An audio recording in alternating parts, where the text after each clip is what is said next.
Saudara-saudari terkasih, pada hari Senin, 23 Juni 2025, bacaan dari Injil Matius, bab 7, ayat 1 sampai dengan ayat 5. Marilah kita berdoa. Dalam nama Bapa, dan Putra, dan Roh Kudus. Amin. Allah Bapa di surga, syukur atas berkat melimpah dan anugerah yang menyertai kami. Semoga Engkau menyinari hati kami dengan sabda-Mu. Demi Kristus, Tuhan dan pengantara kami. Amin. Bacaan Injil.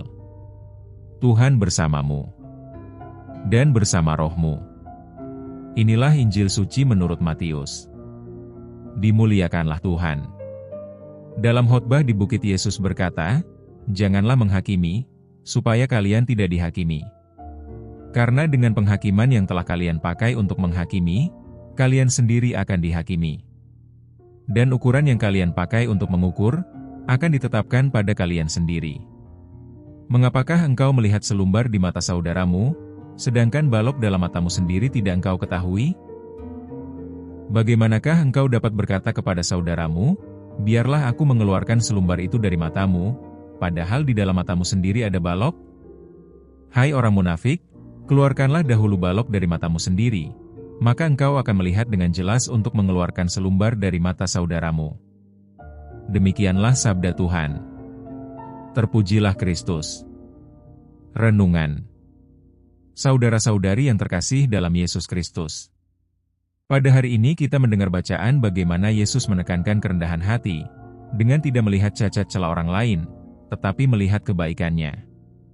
Dengan melihat kebaikan, berarti menyingkirkan sikap negatif dalam pandangan kita terutama untuk menilai orang lain.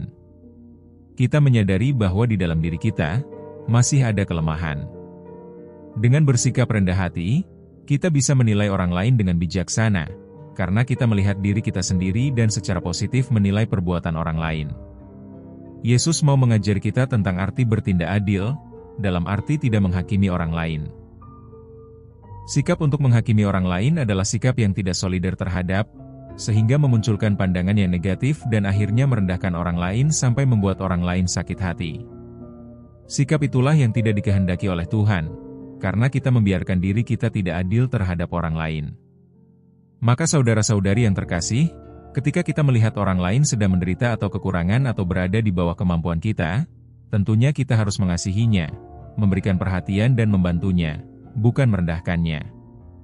Dengan demikian, kita membangun kehendak Tuhan dengan cita-cita yang baik, yaitu melakukan karya Tuhan, untuk menjadi berkat bagi sesama, yang mendatangkan keselamatan. Semoga Tuhan memberkati. Amin.